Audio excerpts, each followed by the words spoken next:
Na-assign po ako sa PCRG. So yung last assignment ko po ay sa IAS, Internal Affairs Service. So yun po ang kalaban ng mga pulis. Kami po ang pulis ng pulis. No?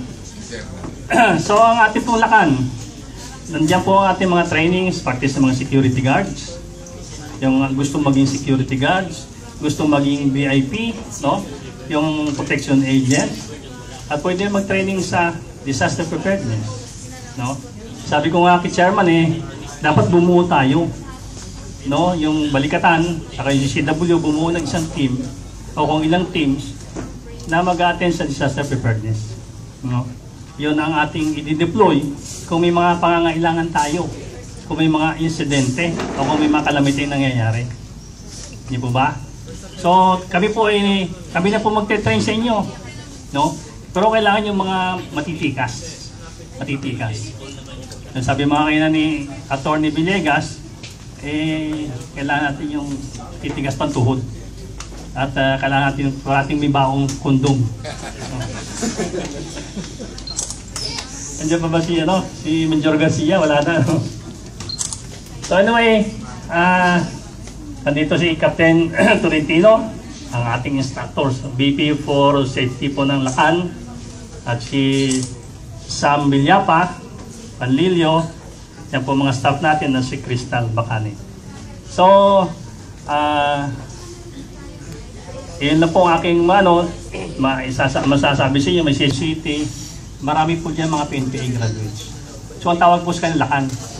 Kaya po yung Lakan, Security and Safety Training Institute, hindi po pwede yung non-appearance. No? Kailangan natin, may training talaga. No? So, yan lang po. At magandang hapon po sa inyo lahat. So, yan po ang isa sa programa po ng Lakan Security and Safety Training Institute. So, hindi lamang po ito sa Metro Manila. So, kita nyo mga taga Dumaguete pa. Si Captain Tolentino, pupunta pa niya sa Tacloban. Nung araw ng Undoy, di ba? Tsaka nung bagyo yun. Yolanda, nandun sila. So, tawagan din po natin si Attorney Jose Malvar Villegas Jr. para sa karagdagang kaalaman ninyo tungkol sa Citizens Crime Watch. No? Siya ay sumusuporta po sa Balikatan Pinoy, Serbisyo Publiko, and the Balikatan People's Alliance, and other private and government agencies. So, palakpakan po natin.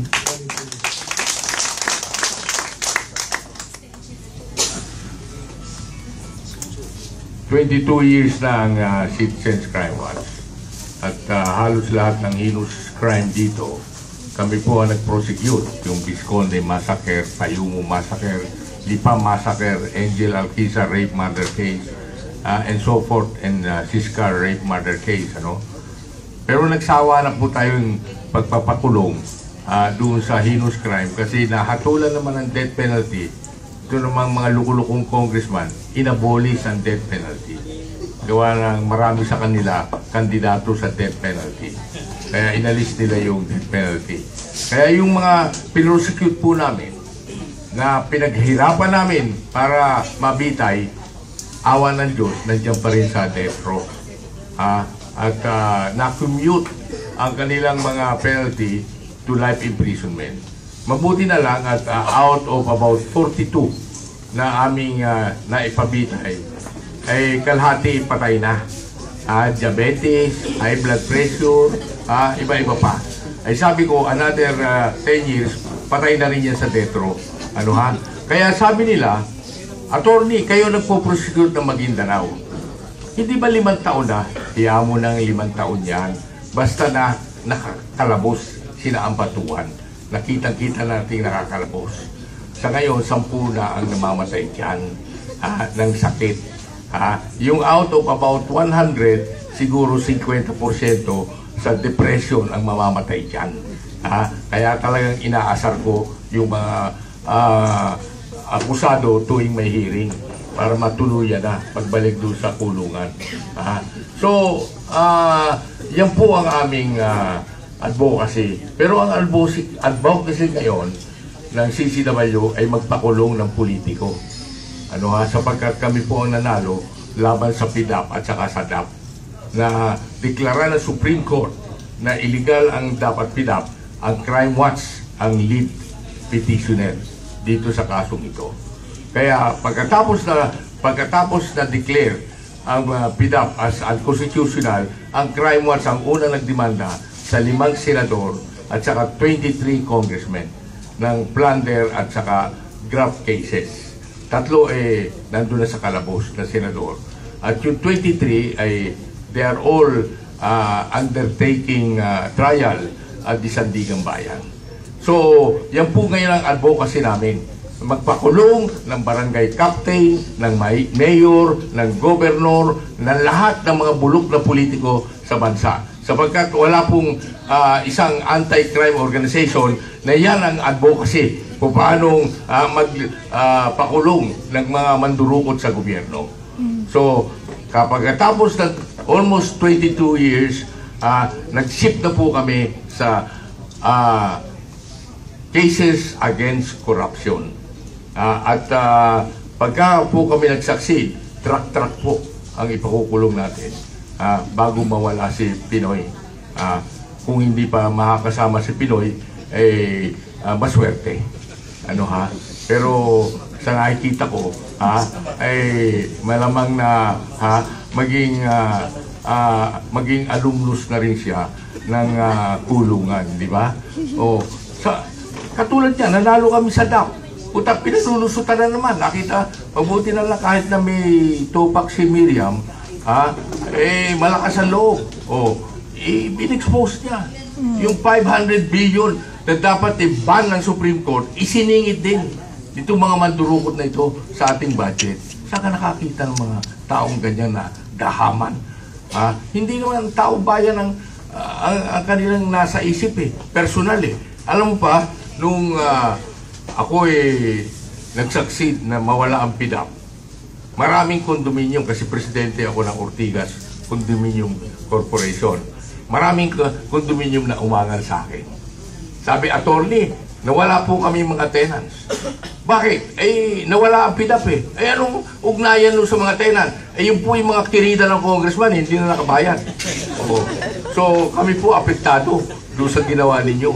Mawalang yaka ako. Di ba naman yung mga kirida nasa PDAP?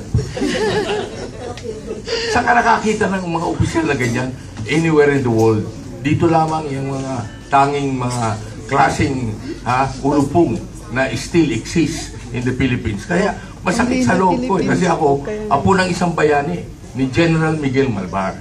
Ang ina ko po, anak ng ating national hero, the last general to surrender, na pumatay ng 40,000 Americans during the Philippine-American War.